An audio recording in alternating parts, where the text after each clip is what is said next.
Assalamualaikum warahmatullahi wabarakatuh. Selamat datang di Bucket Mir Channel. Kali ini kita akan membahas tentang doktrin-doktrin, salah satu dari beberapa doktrin pesantren yang begitu melekat kuat, mengakar, dan bagi beberapa orang ini sangat mengikat sehingga dijadikan bahan tuduh-tuduhan, yaitu tentang berkah dan ilmu yang berkah.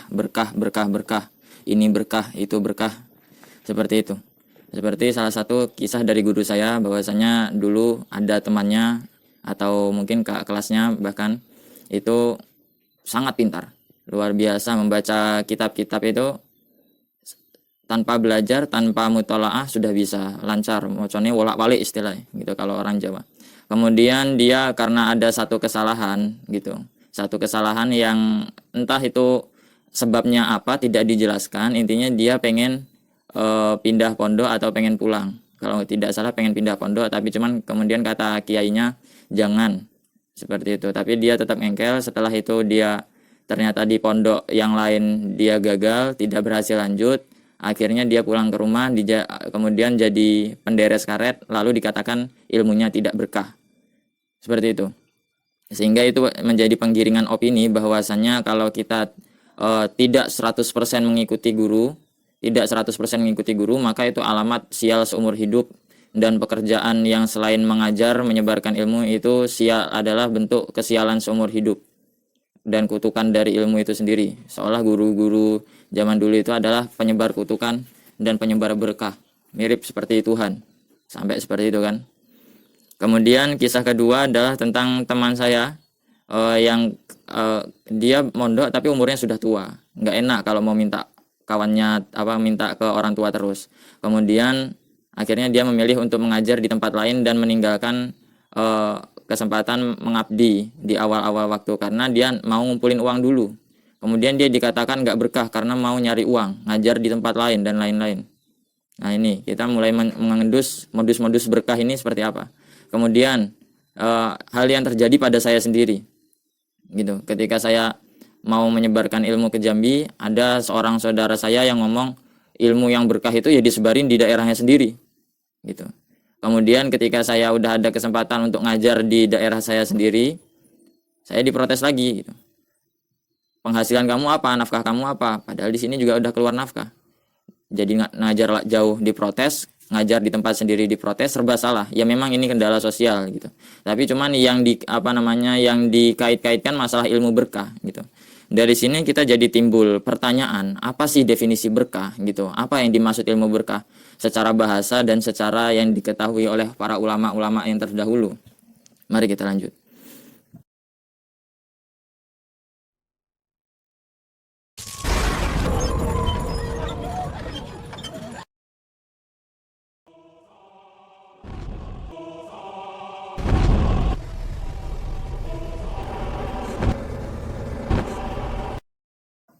Yang pertama, definisi secara bahasa, bahwasanya berkah itu berasal dari masdar barokatun. Berasal dari masdar barokatun. Masdar barokatun ini tadi memiliki kata baku yang serupa, kosakata asal yang serupa dengan masdar dari burukun, yang fiilnya sama-sama barokah. Barokatun dan burukun. Barokatun berarti satu nikmat, anugerah. Menurut definisi Kamus Mu'jam Al-Ghani menjadi al-khair, an-nama, warraf'u gitu, atau al khair wan nama. Khair adalah kebaikan, an nama adalah perkembangan gitu. Kemudian kalau burukun di di masdar itu di Kamus Mu'jam Al-Ghani diartikan sebagai menetap, atau kalau di definisikan sebagai dikaitkan dengan ilmu, burukun menjadi istiqomah. Kemudian kalau dikaitkan kepada unta maka menjadi menderum gitu, turun, badannya turun, menderum, seperti itu. Jadi barokah dan burukun itu memiliki kosakata yang sama tapi artinya yang agak jauh berbeda. Barokatun artinya kebaikan, anugerah yang bertambah-tambah, seperti itu.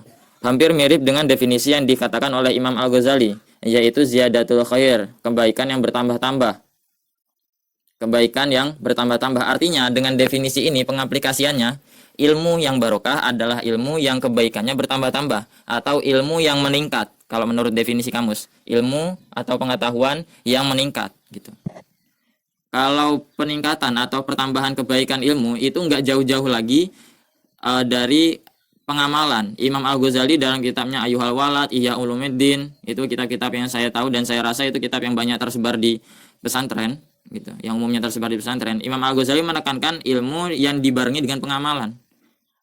Disertai dengan definisi ilmu dari beliau definisi berkah dari beliau adalah ziyadatul khair. Artinya menurut beliau bertambahnya kebaikan dari ilmu adalah terwujudnya suatu amal. Seperti itu. Nah, terus apakah dunia keilmuan dalam Islam ataupun yang paling tidak dalam perpondokan yang diajarkan di pondok pesantren itu hanya sekedar mengajar ilmu ibadah, nahwu shorof dan lain-lain? Apa di situ nggak ada bab jual beli? Apa di situ nggak ada bab muamalah dengan masyarakat? Apa di situ nggak ada bab-bab lain sehingga ketika orang mengamalkan bab jual beli, ketika orang mengamalkan bab menjadi sopir yang baik, ketika orang mengamalkan menjadi masyarakat yang baik dengan ekonomi cara memperoleh rezeki yang baik, gitu. Apakah itu tidak dinilai suatu perkembangan ilmu, suatu perkembangan menjadi ke arah yang baik dari ilmu, menjadikan pengamalan yang baik juga? Apa nggak dinilai seperti itu? Ini kan jadi timbul pertanyaan yang besar. Apakah juga ketika ilmu berkembang menjadi pengamalan dalam wujud pengajaran, artinya dia pengajaran itu harus di pondoknya dulu, gitu, untuk definisi ilmu berkah ini? Ini menjadi kerancuan yang besar yang mengakibatkan banyak sekali, sangat banyak santri yang merasa depresi, yang mana mereka menjadi jatuh mentalnya sebab toksik dari pondok yang seperti ini. Ketika jarang sowan kiai, kemudian sibuk ngajar sendiri, dia katakan nggak berkah. Loh, kan tugasnya seorang guru itu mengajarkan, dan dia berhasil mengajar apabila santrinya sudah bisa mengajar lagi. Berarti itu adalah suatu bentuk keberhasilan, ataupun santrinya bisa mengamalkan ilmunya, baik itu dalam bentuk perdagangan, dalam bentuk kemasyarakatan, dalam bentuk-bentuk lain, walaupun dia jadi kuli, tukang batagor, somai, seperti itu. Itu keberhasilan jadi seorang guru, gitu. Apakah keberhasilan seorang guru itu dibatasi cuma sekedar hikmat sama guru itu sendiri? Ini niatnya kebaikan atau sekedar ego pribadi, atau bentuk malah jadi penghalangan hidayah ataupun penghalangan penyebaran ilmu? Nah, seperti ini, coba dipikirin baik-baik itu. Itu tuh benar-benar satu niat lillahi ta'ala atau ego pribadi kan? Kayak gitu. Dan ini benar-benar terjadi di banyak pesantren. Ini adalah suatu protes saya yang saya rasakan sendiri dan banyak teman-teman saya rasakan. Kemudian sebab kemungkinan timbulnya hal ini adalah mungkin yang saya lihat dari kitab dasarnya orang pesantren itu sendiri. Orang pesantren umumnya dalam pengkajian adab di bab awal itu mengkaji kitab Ta'limul Muta'alim. Umumnya dari dulu seperti itu. Kitab Ta'limul Muta'alim, di dalam kitab itu salah satunya ada kisah bahwasannya ada seorang guru sedang datang menghampiri di satu daerah yang di situ ada muridnya, gitu. Kemudian muridnya itu pilih untuk membantu ibunya, sibuk membantu ibunya ketimbang sowan sama si guru karena ibunya butuh bantuan. Kemudian beberapa waktu kemudian dia dikabari, si guru ini berkata bahwasanya kemana orang ini, gitu. Dia sibuk membantu ibunya, gitu. Kemudian dia dikatakan dia diberi barokah umur tapi tidak diberikan barokah ilmu. Kemudian diklaim di kitab itu bahwasanya, dan ternyata benar, dia tidak diberikan barokah ilmu, dia tidak sibuk dengan ilmu tapi sibuk sibuk mengurus ibunya dan umurnya jadi panjang, seperti itu. Ini penggiringan opini seolah-olah mengurus ibu itu bukan bentuk barokah ilmu. Ini kan sekedar kesalahpahaman, gitu. Apakah ulama itu langsung jadi benar mutlak kebenarannya? Orang nabi aja bisa saja ditegur di surat Abasa ataupun di surat Tahrim, ya ayuhan nabiyyu lima tuharrimu ma ahallallahu lak tabtagi mardhata azwajik. Kenapa kita malah bersikap pada ulama itu seolah-olah mereka itu kultus, maksum, semua perkataannya itu adalah benar? Ya gitulah, sudahlah. Itu sebab kemungkinannya adalah di situ, di kitab dasarnya aja membahas seperti itu. Jadi santri-santri itu mungkin terdoktrin turun temurun bahwasanya ilmu berkah itu ya harus pas sesuai sama gurunya.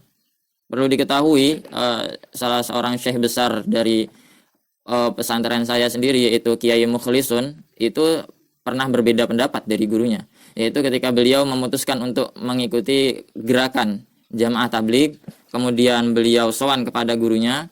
Ketika beliau sowan atau berkirim surat, saya lupa, itu kemudian beliau ditampar setelah ketemu. Beliau ditampar, tapi beliau tidak marah dan balasnya, tapi justru meneruskan jamaah tablighnya. Beliau bilang, saya tidak mau membalas karena niat baik, guru saya semata-mata menampar saya niatnya baik, gitu. Tapi beliau ngelanjutin sampai beliau jadi salah seorang pemimpin besar Dewan Syuro di kalangan orang tabligh. Apakah ini dikatakan ilmu yang tidak berkah? Orang santrinya nyebar kemana-mana menjadi kiai, menjadi guru-guru bagi orang banyak. Masih mau dikatakan gak berkah cuman gara-gara selisih pendapat dengan guru ataupun tidak sama bentuk pengamalannya dengan yang disangka guru. Penutup dari saya sendiri adalah hentikan toksik yang seperti ini, karena ini menghancurkan mental dari santri-santri sendiri, dan kalian sama saja membunuh secara tidak langsung jiwa-jiwa kesemangatan seorang santri. Seperti itu. Pengamalan tidak hanya dalam bentuk mengajar, dan mengajar pun pengamalan dalam bentuk mengajar tidak harus sesuai egomu. Sekian, wassalamualaikum warahmatullahi wabarakatuh.